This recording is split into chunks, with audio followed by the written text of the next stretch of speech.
Vamos a orar, pueblo. Cierren sus ojitos y acompáñenme en esta oración. Bondadoso Padre que estás en los cielos, oh Señor, fuerza no tenemos, pero tú nos las das siempre. Tú nos provees lo necesario para nosotros no solamente estar en pie, Señor, sino también poder fortalecer a otros en el camino. En esta hora queremos colocarnos, Señor, en tus brazos de amor, para que tú nos uses poderosamente en la exposición de tu palabra, en el estudio que hemos de tener, Señor, en este momento. Pero queremos también pedirte, Padre amado, que como médico divino puedas visitar el hospital donde están cada una de estas personas, donde está la madre de Gisela, donde está la mamá del pastor Vizcaíno y donde está mi papá también, rodeado de todos sus hijos presentes. Que tú puedas manifestarte poderosamente. Y que, Señor, en este momento todas estas personas sientan algo diferente en la sala de los hospitales. Sientan que algo está sucediendo, que alguien visitó esa sala, Señor. Manifiéstate. Nosotros confiamos en ti. Estamos aquí cumpliendo la misión, porque hemos dejado lo que no está en nuestras manos en las manos tuyas. Hemos dejado, Señor, que el que tiene el poder para traer sanidad a aquellos que aún los médicos no tienen, Señor, solución, lo hemos dejado en tus manos y confiamos en ti. Así que, Padre, comenzamos el estudio de tu palabra con la dirección poderosa de tu Santo Espíritu. Que tu iglesia reciba la bendición. En el nombre poderoso de Jesús te lo pedimos. Amén y amén. Muy bien, pueblo querido, ¿cómo se titula nuestro estudio de esta hora? El código que rige el universo. ¿Cuál es el código que rige el universo? ¿Cuál es el código que rige el universo? De hecho, el universo incluyendo a nosotros también, todos, ¿no? ¿Cuál es ese código? El amor, sí, el amor tiene que ver con ese código real que rige todo el universo, por el cual todo el universo está acoplado y se dirige. Nosotros lo conocemos en la palabra de Dios como ¿qué cosa? Como la ley de Dios. ¿Cómo qué cosa conocemos? La ley de Dios. ¿Será que en el cielo existe la ley? ¿Se rige el cielo a través de la ley? Bien, nosotros cuando leemos, por ejemplo, Ezequiel capítulo 28, verso 16, dice, a causa de la multitud de tus contrataciones fuiste lleno de iniquidad. ¿Y qué cosa hiciste? Pecaste. Está hablando en la caída de Satanás. Y fue en el cielo. De modo que si hubo pecado en el cielo, hubo algo que se violó, ¿cierto o falso? Claro que sí, claro que sí. Así que quiero hacer una dinámica interesante con cada tópico de lo que la Biblia menciona, porque lamentablemente nosotros hoy vivimos en un mundo donde la gente quiere eliminar ese decálogo. La gente quiere desaparecer lo que nos rige a nosotros como tal y lo que rige al universo. Otros entienden que fue un decálogo que ya pasó de moda porque fue clavado en la cruz del Calvario. ¿Cuántos han escuchado eso?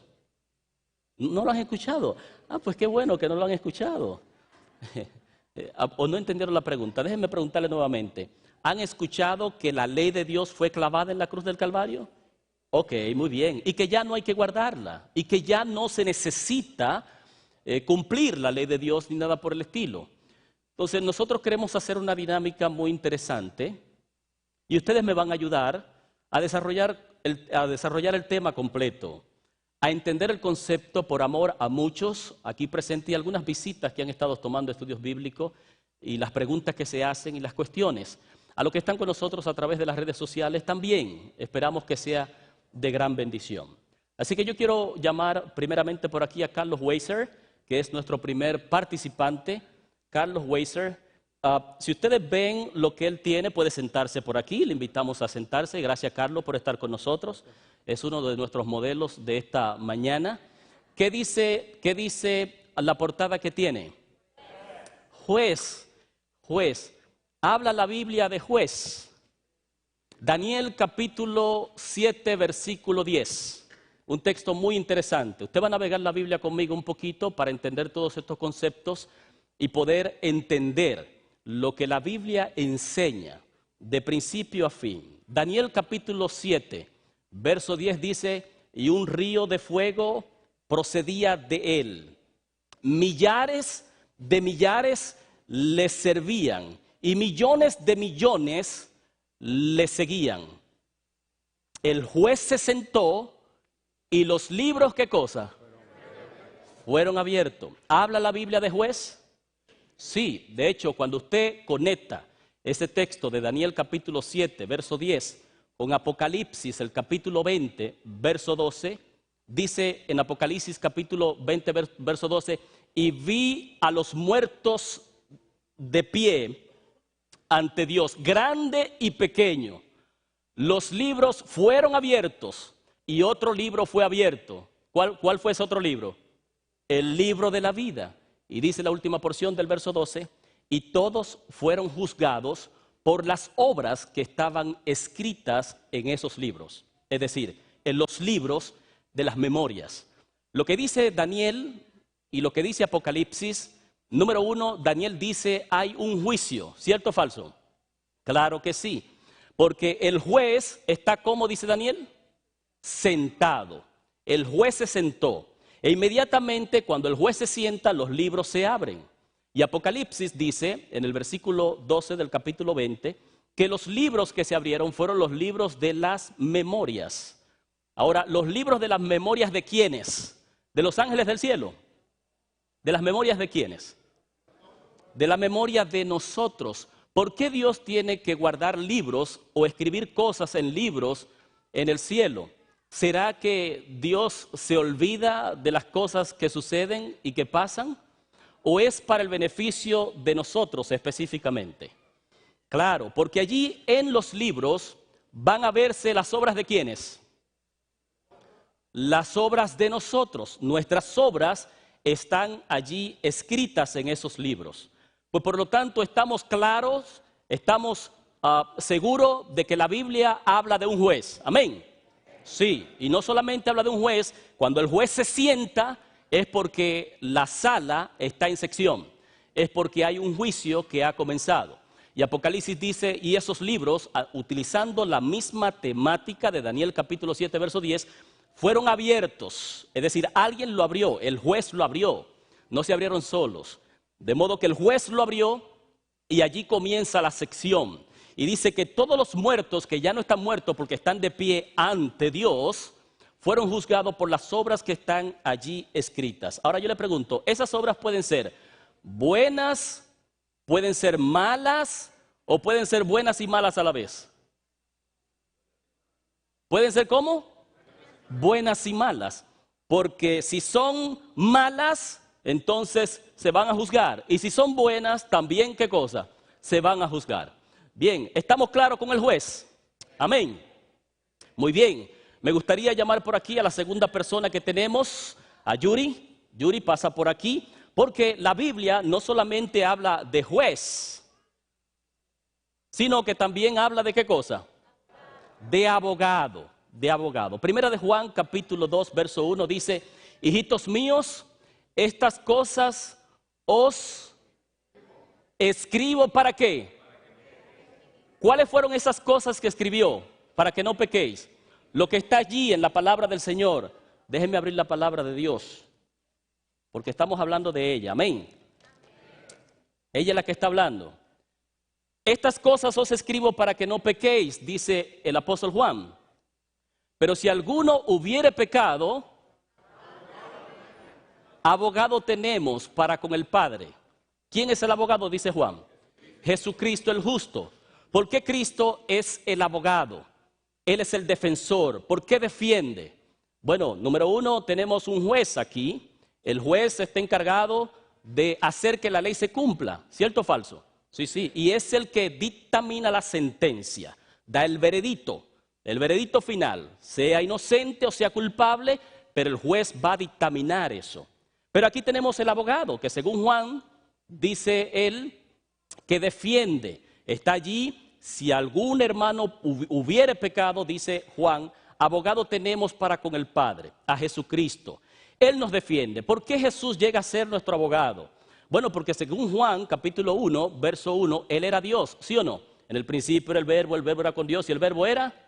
Y el verso 14 dice, y ese verbo se hizo y habitó entre nosotros. De modo que Jesús, o Dios, al hacerse carne, comenzó a vivir como nosotros, a sufrir como nosotros, experimentó lo que nosotros experimentamos en esta tierra y ahora Él puede interceder y saber cuando nosotros fallamos, cuando nosotros estamos pasando por situaciones críticas y que venimos arrepentidos ante Él. Él sabe lo que se sufre humanamente. Cuando tomó la raza humana, dice el deseo de todas las gentes, tomó a la raza humana con todos sus pasivos, es decir, con todas sus debilidades. De modo que Jesús sufrió para ahora convertirse en nuestro intercesor, en nuestro abogado que nos defiende. Ahora bien, el abogado está para defender al cliente o al acusado. Está allí para hacer validar o poder presentar en el litigio todas las evidencias contundentes para declarar a su candidato inocente y al otro culpable. Así que allí está, son las evidencias que va a presentar, todas las evidencias contundentes. Y ahora la pregunta que puedo hacer, ¿dónde están todas esas evidencias escritas que el abogado va a usar? En los libros de las memorias, allí está. Usted no necesita directamente estar en el cielo para eso. Allí están las obras escritas. Por lo tanto, el abogado puede utilizar las obras que están escritas en los libros para presentar defensa ante el juez. Y el juez, viendo las evidencias presentadas en el veredicto final, va a determinar si la persona es culpable o inocente. Una de las dos cosas. Así que tenemos abogado en la Biblia también, amén. Claro, tenemos el juez y tenemos el abogado, pero también tenemos algo más adicional, porque para que una corte entre en sección, algo debe estar ocurriendo. Así que voy a pedir a José Pat que pase por aquí, por favor, que es nuestro tercer candidato. Nosotros contratamos una serie de modelos en esta mañana impresionante para presentar, ¿verdad?, este mensaje. Porque es importante que ustedes entiendan esto, punto por punto. Tenemos, la Biblia habla de ¿qué cosa? De acusador. Qué bueno que lo pueden leer a distancia. De acusador. Le agradecemos a la secretaria por este esfuerzo de prepararnos todos estos detallitos muy bonitos. Tenemos un acusador, dice Apocalipsis en el capítulo 12, versículo 10. Dice Apocalipsis, oí una gran voz del cielo que decía, ahora ha venido ¿qué cosa? La salvación, el poder y el reino de Dios y la autoridad de su Cristo, porque ha sido lanzado fuera. No eres tú, Pat, es solamente la representación. Porque ha sido lanzado fuera vuestro acusador, el que los acusaba delante de Dios. ¿Cuánto tiempo? Día y noche, día y noche. Claro, en el contexto, cuando usted lee Apocalipsis 12, usted va a notar que está hablando de la guerra que hubo en el cielo, el dragón y sus ángeles, de modo que la serpiente, el dragón y el acusador se está haciendo referencia a una persona específica. Entonces tenemos a alguien que acusa. ¿De qué acusa el acusador? ¿Cuál es el papel del acusador? ¿Qué es lo que está acusando? ¿Y qué utiliza para acusar también?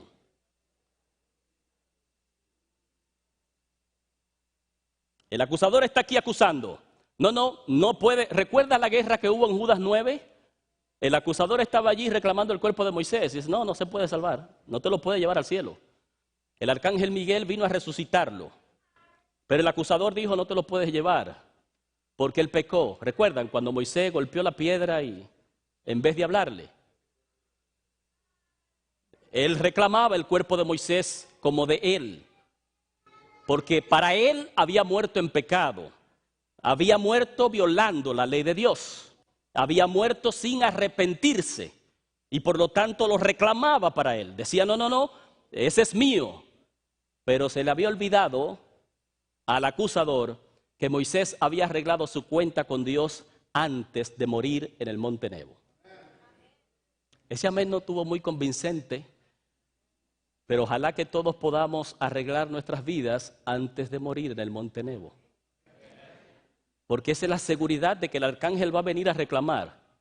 Y no importa lo que el acusador trate de decir o trate de imponer, como quiera, el arcángel va a obrar conforme a sus propósitos y al poder que ejerce sobre aquellos que obedecen su ley.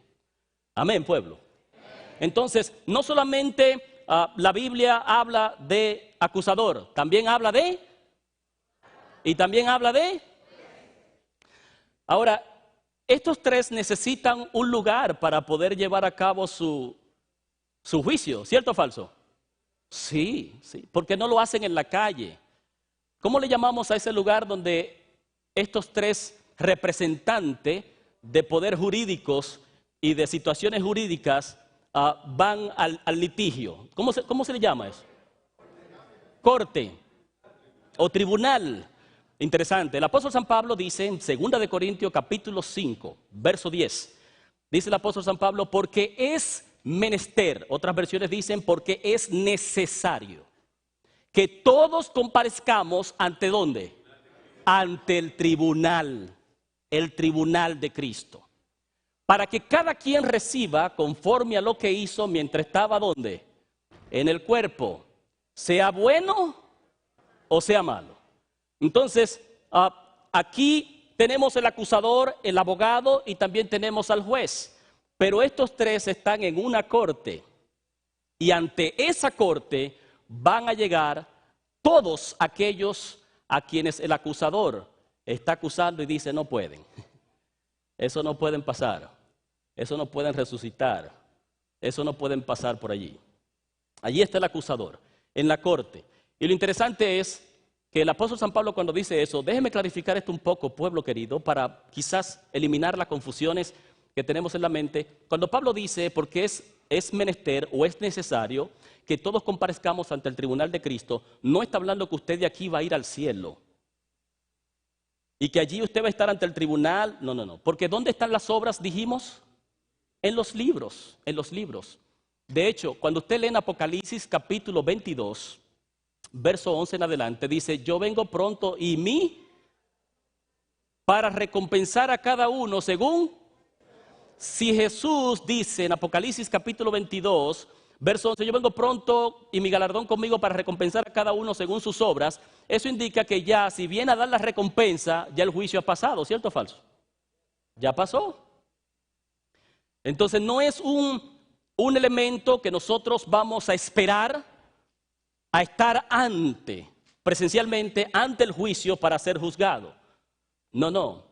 Ya cuando Cristo venga, ya el juicio pasó y viene con su galardón para recompensar a cada uno según haya sido sus obras. Eso indica que ya el acusador, el abogado y el juez estuvieron en sección en la corte sin la presencia físicamente de nosotros. Y uno se pregunta, ¿es posible que ahora mi nombre esté pasando por allá, por el tribunal y lo estén verificando? Bueno, sabemos que el juicio comenzó ¿por quiénes? Por los muertos, desde allá, desde el primer muerto, por Abel, ¿verdad? Que fue el primero en morir. Desde Abel hasta nuestros tiempos y en algún momento pasará a los vivos. ¿Cuándo pasará eso? No, we don't know. Yo no sé. Si usted sabe, me lo deja saber para entonces prepararme en el camino. Pero yo no sé cuándo pasará el juicio a los vivos. No sé si ha pasado tampoco. No hay un texto bíblico, no hay una declaración para eso. Pero en algún momento pasará. Pero quizás a veces nosotros nos preguntamos, ¿será que mi nombre estará pasando por allá. Muy bien, ahora estos tres representantes de un poder jurídico, o bueno, el juez y el abogado, el otro no, el otro es acusador allí, que quiere instigar. Los tres necesitan un argumento específico en el cual basar sus argumentos. Por ejemplo, el juez no puede tomar sentencia si no hay una ley que le diga a él lo que tiene que hacer. Una ley que pueda validar. El abogado no puede entrar en función si no hay una ley que él pueda defender o que pueda directamente señalar como parte del cumplimiento de su candidato. Y el acusador pues no tiene a nadie a quien acusar, porque si no hay una ley que se viola, pues no hay ninguna acusación. ¿Cierto o falso? Me gustaría explorar un poquito la ley. Invitamos a la ley a que pase con nosotros. Muy bien, vamos a invitar a la ley, por favor. Gonzalo, pasa por aquí. Toma asiento aquí en la sillita. Aquí tenemos la ley. A los que todos le temen. Entró Gonzalo. ¿No le temen a Gonzalo? ¿Le temen a qué cosa? A la ley. Si no, pregúntale a los que no se han casado todavía. No quieren compromiso, ¿cierto o falso? No hay compromiso. Yo puedo amar a Dios, pero a mi manera. Yo puedo seguir a Dios, pero a mi manera. No quiero compromiso, no quiero cumplir ley, no quiero cumplir nada. Interesante es, Gálatas capítulo 3, verso 24. Dice el texto, pero la ley ha sido nuestro ayo para llevarnos ¿a quién? Para llevarnos a Cristo. Es importante esa declaración, porque lo que está diciendo que la ley no salva, ¿cierto o falso? No, la ley no salva. Pero dice que ha sido nuestro ayo para llevarnos directamente a Cristo. Eso indica que cuando yo me paro delante de la ley y le digo sálvame, la ley te dice no, yo no te puedo salvar. Yo no te puedo salvar. ¿Cuál es el requisito de la ley? No lo saben, lo van a aprender ya mismo porque lo vamos a mencionar. Pero note lo que dice también Romanos capítulo 10, verso 4. Porque el fin de la ley, de hecho vamos a traducir la palabra fin, vamos a eliminarla por propósito. Porque el fin allí es un fin de propósito. Entonces vamos a eliminar la palabra fin y vamos a poner propósito. Porque el propósito de la ley es llevarnos ¿a quién? A Cristo. ¿Qué es lo que hace la ley? La ley te enseña lo que es, ¿qué cosa? Pecado. La ley te enseña lo que está mal. La ley te enseña lo que necesitas cambiar. Y entonces tú no puedes cambiarte solo. La ley tampoco te puede donar por su infracción. Por eso Cristo murió en la cruz, porque no hay forma. No hay forma. De modo que la ley lo que te dice, yo no te puedo perdonar, yo no puedo hacer nada contigo. A ver, ¿a cuántos aquí presentes el espejo lo limpia, lo peina y lo maquilla? ¿A cuánto? ¿A cuánto? A nadie. A nadie el espejo lo maquilla y le pone el make-up ni nada de eso. Ni tampoco lo peina, ¿verdad que no? No. ¿Tampoco qué dijeron? Tampoco lo lava, muy importante eso, tampoco lo lava. Eso indica que el espejo lo que hace es que nos enseña ¿qué cosa? Nuestros errores, nuestros detalles, para que comencemos a corregir nuestros detallitos. Eso es exactamente la función de la ley. La ley no te puede limpiar, pero te enseña tus detalles.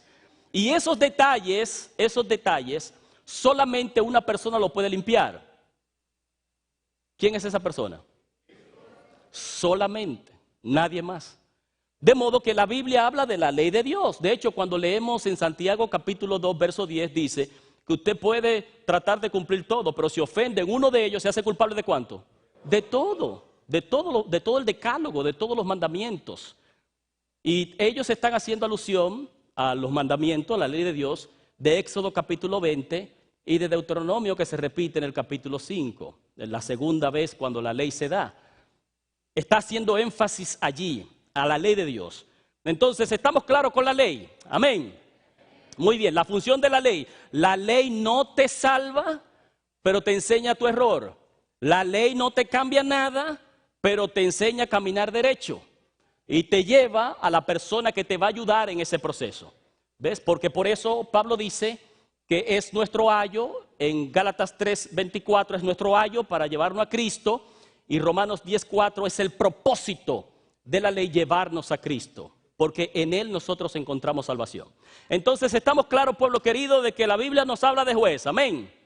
Y nos habla de abogado también, nos habla de un acusador que va a acusar a los hermanos, pero también nos habla de la ley que utiliza el acusador para condenar a aquellos que la violan, la ley que utiliza el abogado para defender a aquel que la cumplió, y la ley que utiliza el juez para condenar a aquel que es culpable. ¿Estamos entendiendo el concepto? Amén. Seguimos. Bien, pues entonces vamos a llamar por aquí a nuestro siguiente candidato, Huberto Licardi. El pecado. El pecado. Allí está la entrada del pecado a la sección que tenemos aquí. ¿Qué es el pecado? Primera de Juan, capítulo 3, verso 4. Porque todo el que peca infringe también la ley. Aquí, lo que no lo pueden ver de aquí, la ley, que infringe la ley. Porque el pecado es transgresión de la ley, de la ley. ¿Está claro eso? Sí. Todo el que comete pecado, Juan lo declara y lo define muy palpable. Primera de Juan capítulo 3, verso 4. Todo el que comete pecado infringe también la ley, porque el pecado es transgresión de la ley. De hecho, Romanos capítulo 7, verso 7, dice el apóstol San Pablo que la ley es pecado. No, de ninguna manera. Al contrario, si no hubiese sido por la ley, yo no hubiese sabido que la codicia es pecado. Pero existiendo el mandamiento que dice no codiciará, es decir, un mandamiento de la ley de Dios, de los 10 mandamientos, entonces ahora yo sé que la codicia es ¿qué cosa? Pecado. Note que el pecado gira en torno a la violación de la ley. Y en el capítulo 4, verso 15, Pablo dice, donde no hay ley, aquí, donde no hay ley, donde Gonzalo no existe, entonces tampoco existe el pecado. No hay culpabilidad de pecado. El acusador no puede acusar a nadie si no hay ley. ¿Bajo qué ley está acusando el acusador a los hijos de Dios?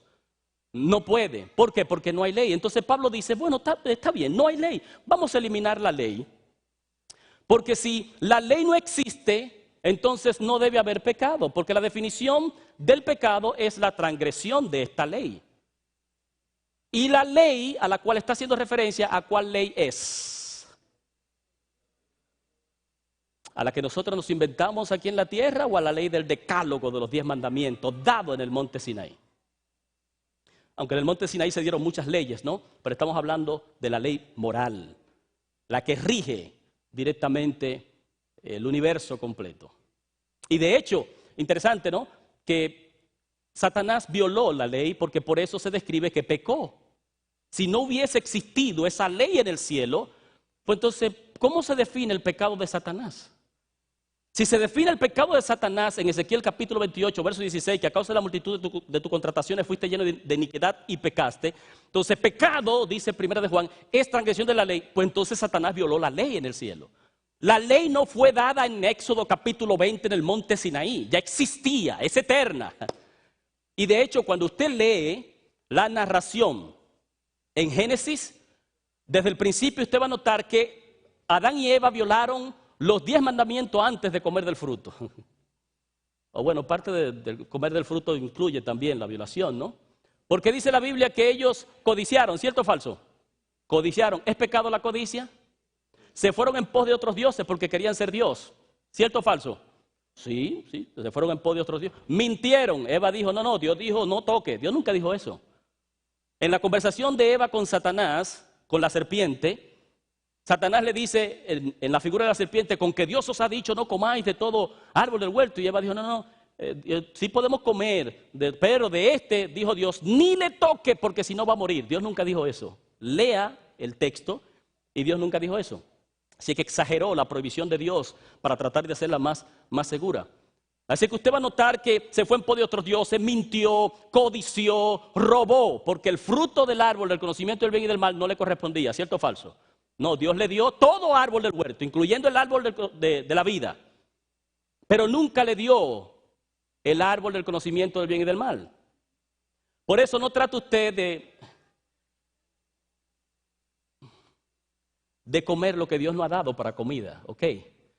No, Dios me lo dio. ¿Dónde Dios lo dio? Que con una oración es santificado. No se lleve de eso. Que nada santifica lo que Dios dijo que era inmundo. Nada santifica. Lo que Dios dijo que era inmundo es inmundo, sigue siendo inmundo. No importa cuánta oración usted haga, sigue siendo inmundo. La oración suya no cambiará. Lo que Dios determinó que era malo, no lo va a convertir en bueno. Amén. Porque ese es el problema de hoy día. De que mucha gente convierte lo malo en bueno y lo disfruta y da sed. Y está bien, pero no se lleve de eso. ¿Estamos claros entonces con el pecado, pueblo? ¿Qué es pecado? Transgresión de la ley. Y si no hay ley, tampoco hay pecado. De modo que el pecado podemos eliminarlo si me eliminan la ley. Y no solamente el pecado, vamos a eliminar al acusador. ¿De qué me va a acusar? Vamos a eliminar al abogado. ¿De qué me va a defender? Vamos a eliminar al juez. ¿De qué me va a condenar? No hay ley. Donde no hay ley no se culpa a nadie de pecado. Bien, pero hay algo más adicional. Vamos a llamar a nuestro siguiente candidato. Andrés García, por favor que pase por aquí y hace la entrada el pecado, la muerte. Hizo la entrada la muerte. ¿Qué es pecado? Es transgresión de la ley. Romanos capítulo 3, verso 23 dice, por cuanto todos pecaron, están como destituidos de la gloria de Dios. ¿Sabe? Eso está haciendo alusión a lo que pasó en Génesis. Adán y Eva, según el verso 25 y 24 y 25 de Génesis capítulo 2, dice que ambos estaban desnudos, pero no se avergonzaban. La gloria de Dios cubría a la pareja edénica. Pero una vez entró el pecado, dice el texto, el verso 7, comieron del fruto, capítulo 3, verso 7, comieron del fruto y se dieron cuenta que estaban ¿cómo? Desnudos. Eso indica que la gloria de Dios se apartó por causa del pecado. Ya estuvieron desnudos en ese momento. Por eso Pablo dice que por cuanto todos pecaron están destituidos de la gloria de Dios. Es decir, en Adán, todos nosotros corremos la consecuencia. Todo el que nace bajo la maldición del pecado y nace con la inclinación a hacer lo malo. Pues ya vivimos en un mundo así. Claro, Pablo dice, en Adán todos mueren, pero en Cristo todos vivificamos. Amén. Entonces no todo está perdido. Ustedes como que están flojos. Muéranse ustedes, pero yo vivifico en Cristo. Sí, porque tampoco lo voy a obligar a ustedes, no jamás ni nunca. Si ustedes quieren quedarse muertos, eso es problema suyo. Vivo, problema mío. Y así los problemas están separados. Amén. Muy bien. En Adán todos mueren, pero en Cristo todos son vivificados. Amén. Gloria al Señor. Gloria al Señor. Entonces, Romanos 3:23 dice que todos estamos destituidos de esa gloria de Dios que nos protegía. Por eso el hombre tenía temor de la presencia de Dios en el huerto de Edén. Cuando escuchó la voz de Dios, se atemorizó porque dijo, ya me van a matar. Aquí vinieron a matarme, pero Dios no vino a matar a la raza humana, Dios vino a salvarla. Por eso dice Lucas capítulo 19, verso 10, porque el Hijo del Hombre vino a buscar y a salvar a quienes. No vino a matarlo, tampoco cuando vino al jardín del Edén, no vino a matar, a cumplir la sentencia de que el día que coma vas a morir, sino que vino a traerle vida a la pareja edénica, vino a traerle salvación. Porque cuando nosotros estamos desconectados de Dios, tememos morir. Tememos que la muerte nos agarre de sorpresa. Y eso es un asunto que nosotros no sabemos cuándo va a pasar o cuándo va a suceder. Por eso es que cada día pues debemos nosotros encomendarnos al Señor para estar preparados, pues no sabemos. Usted sabe del momento en el que usted está sentado, pero usted no sabe qué va a pasar cuando salga por esa puerta. Mi papá, gracias al Señor, aceptó al Señor ya hace muchos años atrás y la esperanza está en Él. Y nosotros estamos contentos por eso. La noche, cuando le pasó lo que le pasó, pues él estaba bien. Estaba dialogando con mi mamá, los dos estaban allí lo más tranquilos. Y al otro día por la mañana se levantó, hizo lo que normalmente hacía, llamó a mi hermano para decirle que se sentía mal. Mi hermano es médico. Y entonces llegó a la casa, él bajó y se montó en el carro. Mi hermano lo llevó a la clínica para hacerle algunos chequeos, algunos tratamientos, y allí en los chequeos se desplomó, le dio el derrame. Cosas inesperadas, ¿no? Nosotros no sabemos, y hoy está en un hospital en intensivo. Y el pueblo orando por él para que Dios se manifieste. Entonces yo te pregunto, ¿tú tienes control de eso? No, tú no tienes control de eso. Yo tampoco tengo control de eso. Pero de lo que tú y yo no tenemos control, Dios sí tiene control. Y por eso nos aferramos a Él, confiamos en Él y depositamos esas cuitas y esas cargas que nosotros mismos no podemos llevar. Pero Él sí puede trabajarla. Amén, pueblo. Entonces el apóstol San Pablo dice en Romanos capítulo 6, verso 23, porque la paga de Él es ¿qué cosa? Y usted se pregunta, ¿es algo justo eso?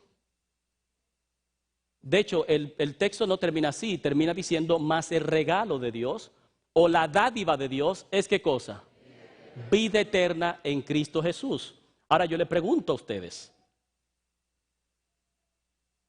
¿son justos los dos pagos? El regalo de Dios, Dios tiene un regalo para ti. Dios quiere regalarte algo. A ver, Dios, ¿qué tú me vas a regalar? Te voy a regalar la vida eterna. Regalada para ti. Bien, ¿qué tengo que hacer? Pues aceptarme y cumplir mis preceptos. ¿Ves? Trabajar con esto. Trabajar con esto, porque cuando tú trabajas con esto, tú me estás diciendo que tú te estás siendo apto para formar parte del reino de los cielos. En el reino de los cielos no están los desobedientes, están los obedientes. Los desobedientes fueron sacados fuera en Apocalipsis 12. Y por eso, cuando usted, y eso es una ley que se aplica en todos los sentidos. Porque, por ejemplo, cuando usted está lidiando con gente que son desobedientes y que son, usted no quiere ni siquiera contar con esas personas. No. Esa gente son impresionantes, ¿no? O sea, usted mismo como líder o como persona de compañía o algo por el estilo, usted nunca va a contratar a una persona que no siga instrucciones. Usted nunca va a tener en el liderazgo una persona que sea reacio y renuente al liderazgo principal de la iglesia. Usted nunca lo va a tener, porque son personas como desobedientes. Entonces, en todo hay un orden, y ese orden no lo aprendimos nosotros aquí en esta tierra, ese orden viene del cielo. Entonces Dios dice, yo te voy a dar ese regalo, pero tú tienes que ser obediente, tú tienes que ser ordenado, estructurado, seguir instrucciones y ser fiel. Si cumples con eso, entonces eres candidato a, porque te estás muriendo tú y estás dejando que yo obre en tu vida. Estás permitiendo que yo guíe tu vida y no tú guiarla como tú quieras o te plazca. Pero del otro lado tenemos la paga del pecado. Y la paga del pecado, dice Romanos 6:23, ¿es qué cosa? La muerte. Aquí está la muerte. Así que al final, cuando usted se encuentre en esta sala, en este tribunal, como dice el apóstol San Pablo en 2 de Corintios, que todos compareceremos ante el tribunal de Cristo. Cuando usted esté aquí, se va a determinar cuál será la paga. Aquí en este tribunal se determina eso. Claro, no aquí en la iglesia, sino en el cielo, en ausencia nuestra. Pero allí se va a determinar cuál va a ser la paga. Si el patrón justicia le va a dar la vida eterna porque usted directamente aceptó al Señor como su único Salvador. Juan capítulo 17, verso 3 dice más, pero en esto consiste la vida eterna, en que te conozcan a ti, el único Dios verdadero, y a Jesucristo a quien tú has enviado. Amén. Ya, eso es la vida eterna. Y entonces Juan dice, si me amas, guardas mis mandamientos. Cuando Jesús agarró a la mujer que la iban a apedrear, le dijo, ¿dónde están los que te acusaban? ¿Dónde está el acusador? Dice, no, Señor, se fueron todos. Allí Jesús funcionó como ¿qué cosa? como abogado. Le dice ella, Señor, no sé dónde están los acusadores, se fueron todos. Y Jesús no solamente intercedió como abogado, sino que funcionó como ¿qué? Como juez. Pero note lo que le dijo. Vete, ¿y qué cosa? ¿Y qué es pecado? No, ¿qué es pecado?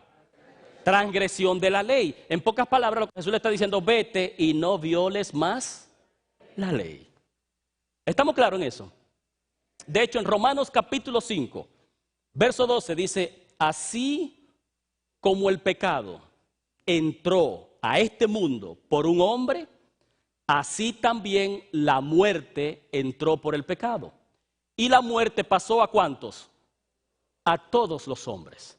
Es decir, por un hombre entró el pecado y por el pecado entró la muerte y la muerte pasó a todos los hombres. De modo que nosotros hoy morimos no es un castigo de Dios, sino que es consecuencia del pecado. La muerte no es un castigo de Dios. La muerte es consecuencia del pecado.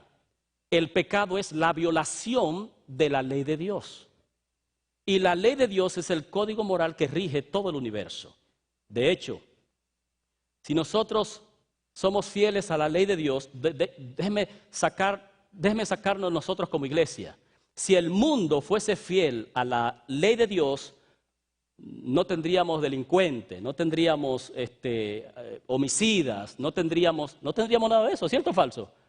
Pero la razón por la cual todo eso existe es porque somos violadores de la ley de Dios. Y los violadores de la ley de Dios, lamentablemente, estamos en pecado. Y lo que estamos en pecado, pues lamentablemente porque la paga del pecado es muerte. La ley no puede salvar a nadie. Hay muchas personas que dicen, no, porque entonces, pastor, usted está diciendo que hay que obrar, hay que guardar la ley para ser salvo. No. Tú no guardas la ley para ser salvo, porque la ley no te salva. Tú guardas la ley porque ya eres salvo. Cristo te salva y entonces tú eres obediente al pacto que tú hiciste con Dios. Pero tú no guardas la ley para salvarte. Pero si la violas, te pierdes. ¿Usted captó eso? Déjeme repetirlo eso, para dejar claro eso a los que nos juzgan que nosotros somos legalistas o que nosotros hablamos de la ley de Dios como que es el requisito para la salvación del ser humano. No, el requisito para la salvación del ser humano es aceptar a Cristo como tu único Salvador. Pero aceptar a Cristo como tu único Salvador implica ser obediente a sus mandatos. Entonces, tú guardas la ley porque ya tú eres salvo. Tú no guardas la ley para ser salvo, porque dice Romanos capítulo 3, versículo 20, dice el texto, ya que por las obras de la ley ningún ser humano será justificado, porque por la ley es el conocimiento solamente ¿de qué? Del pecado. Nadie se salva por guardar la ley. Usted se salva por aceptar a Cristo como su único Salvador. Y por ende, entonces usted es obediente a los mandatos del Señor, usted es obediente a la ley de Dios. Y usted se compromete a ser fiel a Dios en los mandatos del Señor. Pero si usted está obrando para salvarse, tengo malas noticias para usted. La salvación no es por obra para que nadie se gloríe, dice Pablo. No es por lo que usted haga, ni por el diezmo que usted dé, ni por la ofrenda que usted dé, ni por la aportación gigantesca que usted haga a la obra del Señor. Nadie se salva por eso. Claro, ¿son esos puntitos para el cielo? Sí, mis amados, son puntitos para el cielo. Son puntitos para el cielo, pero todos esos puntitos se pierden si usted se pierde por no aceptar a Cristo como su único Salvador. Amén, pueblo, ¿se entendió eso? Muy bien, entonces, estamos claros, pueblo querido, déjeme comenzar por aquí, que la Biblia no solamente nos habla de, haga el coro conmigo, la Biblia no solamente nos habla de, sino también de, y también de, muy bien, pero estos tres, para poder tener un juicio en una corte, necesitan tener ¿qué cosa? La ley. La ley que rige todo. Y cuando nosotros nos convertimos en violadores de esa ley, se define que estamos ¿cómo? En pecado. Porque el pecado es transgresión de la ley. Y el pecado trajo como consecuencia también, ¿qué cosa? Y así la muerte pasó a todos los hombres por cuanto todos pecaron, dice Pablo. Esto no es un invento, la Biblia es clara en lo que dice. El Señor no anda con rodeos, te está diciendo directamente todos los pasos y lo que necesitas saber. No para que juegues a la aventura, sino más bien para que sepas la decisión que estás tomando en tu vida. Entonces, queremos terminar con el último ya. Vamos a llamar a mi amado López. A mi amado López. Porque con esto tenemos un problema. Vamos a eliminar al juez, al abogado y al acusador, porque si no hay ley no tienen cómo funcionar ellos. Bien, no hay función. Donde no hay ley no hay función de abogado, ni de juez, ni de acusador. Todo el mundo anda por su cuenta. Y no hay nada para que sean incriminados o juzgados.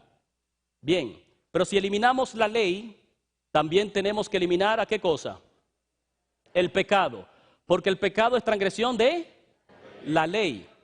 Entonces, si no hay pecado, tampoco hay muerte. Porque por el pecado vino ¿qué cosa? La muerte.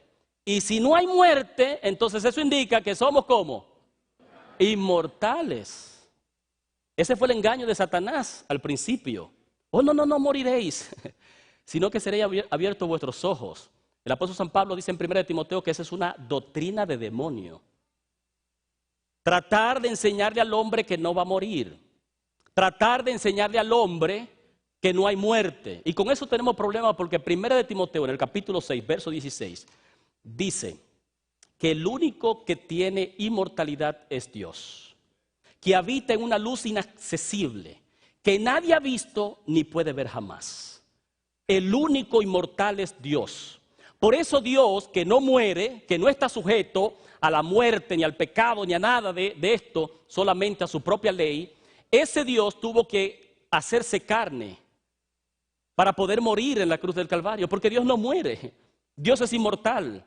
Entonces tuvo que encarnarse como un ser humano, morir en la cruz, sufrir contigo, y de hecho es algo que yo normalmente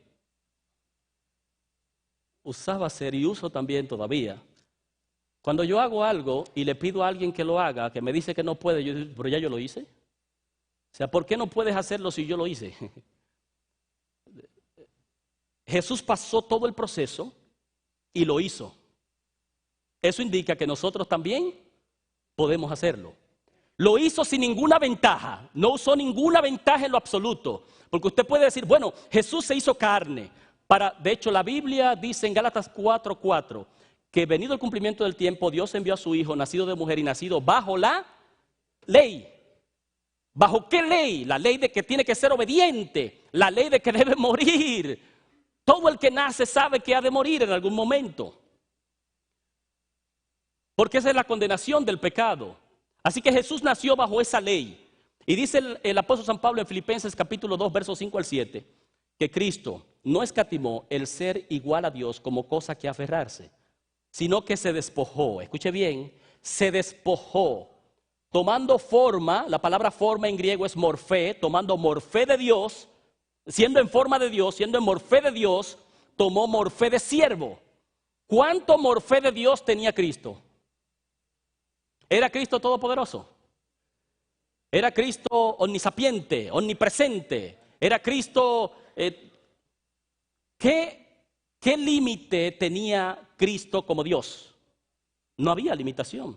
Y el texto dice, siendo morfé de Dios, utiliza la misma palabra en griego para decir, se despojó de eso y tomó morfé de siervo. ¿Cuánto de siervo tenía Cristo entonces? Tenía solamente algunas cositas, es decir, Cristo podía sentir algún dolor por algo, pero no dolor por las otras cosas. A Cristo no le daba hambre, no se cansaba, no le daba sueño. O Cristo tomó todos los pasivos de la raza humana, todas las debilidades, para sufrir lo que tú sufres, para pasar por la misma trayectoria que tú y yo pasamos, para ahora sentarse como abogado, interceder por ti y decirte yo te entiendo, interceder ante el Padre y dejarle saber que Él pasó todo ese proceso y ahora puede ser tu defensor, ahora puede ser tu guía, ahora puede ser tu ayudador, porque ya Él pasó por el proceso. Entonces, pueblo querido, no hay forma, en lo absoluto,